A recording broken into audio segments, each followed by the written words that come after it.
Hello, today I'm going to be reviewing this Roomba iRobot. You can see I've made quite a mess. I usually run this every day or two, but in preparation for this review video I haven't run it for about a week and a half, so I've swept all of the dirt from the entire floor into one section so you could see how good it works. There's some small stuff here, like rice and chip crumbs. There's some big stuff like dog food and plant seeds like plant leaves and flowers that the dog has brought in from the outside. And then there's some of these other size things. So there's a bunch of little crumbs here. And basically the Roomba sits here. It should be next to a plug, an outlet, because there's this dock that it sits on. And as you could tell, the Roomba is actually pretty heavy. I'd say it's like 15 pounds. It's pretty heavy for one hand. When it's on the dock here, if you position it just right, you could see this green light lights up, and that shows that it's charging. This light will also kind of glow different colors to say that it's ready. And so to turn it on, it's really simple. You just need to make sure that there's nothing, I think, within 2 feet, which is like 0.6 meters on either side of it. And then all you do is, there's 3 buttons here. I actually have no idea what this button does. This is the clean button. It also turns it on. And then, this is the home button. If it's out vacuuming and you want to send it back, you can do this. And I should mention, I've had this vacuum for 2 years now. No, 3 years. Wow, I've had it for 3 years. I got it for Christmas, and it's really good for cleaning hardwood floor. It's okay on carpet. I'll show you over here. I have near my couch, I have this kind of thicker pad carpet. So I have a carpet pad plus this kind of I don't know what this is called, but this is kind of a thicker rug, and I don't like the Roomba to come on here because it does sort of this fraying thing to it. So usually what I do is I block it off on this side, but the Roomba does come with this little tool here. It sends like an IR beam out, so you could set it to a beam mode, and you could see here it will go for 10 feet or 3 meters in a straight line. Or you can set it to a radius, or like a circle mode, and it will go in 2 feet diameter. And so you just set it with this. You could set it to the line mode, or you could set it to the round mode by just going down or up. And you could kind of see, so this is off. There's a light bar right here above my finger.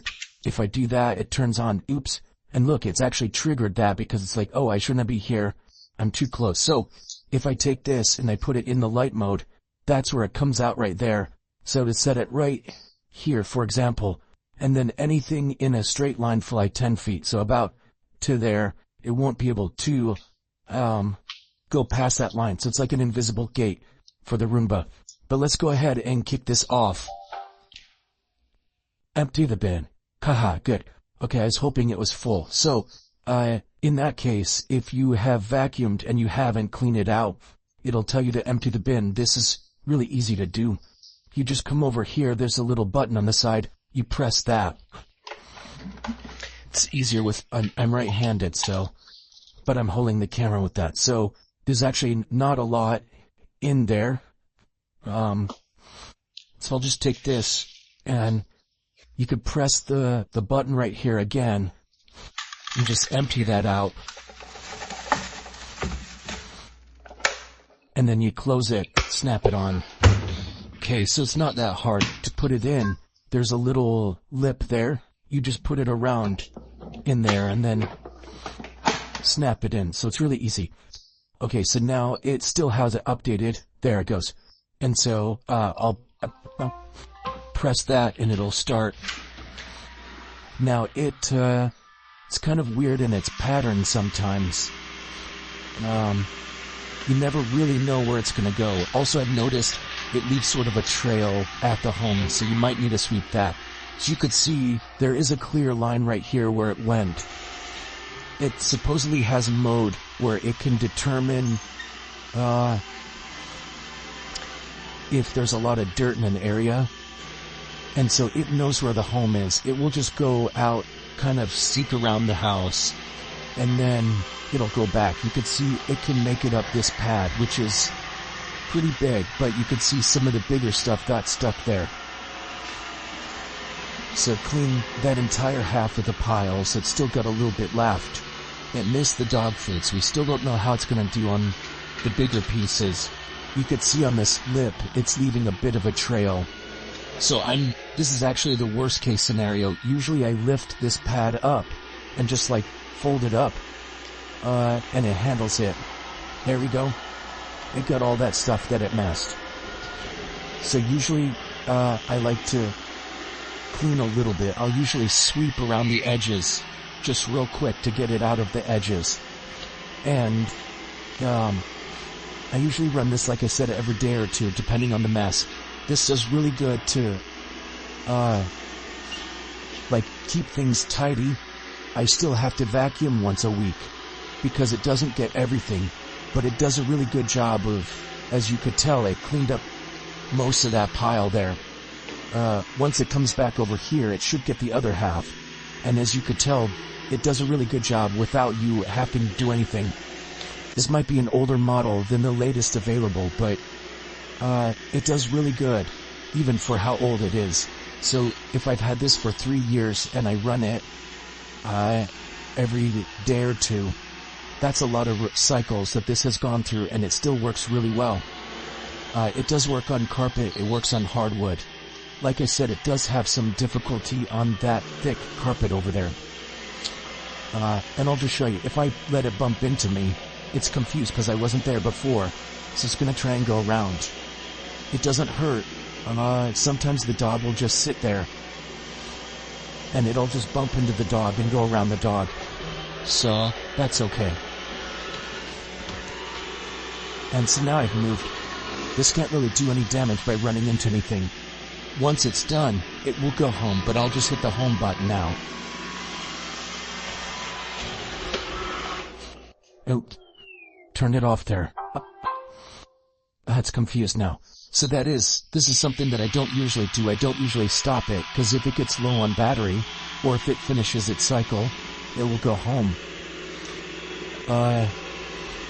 The noise level, it's not that loud. Our bedroom is upstairs, right above the kitchen. And so, if we run this at night before bed, if we don't have a humidifier or anything like that, we will be able to hear it. So you see it just kind of miss the dog food. So, it can't really pick up big stuff. So that's usually something that I get for it. And I just pick those up by hand and just toss them. But yeah, that's about it. This is a really great product. I haven't had to replace anything. And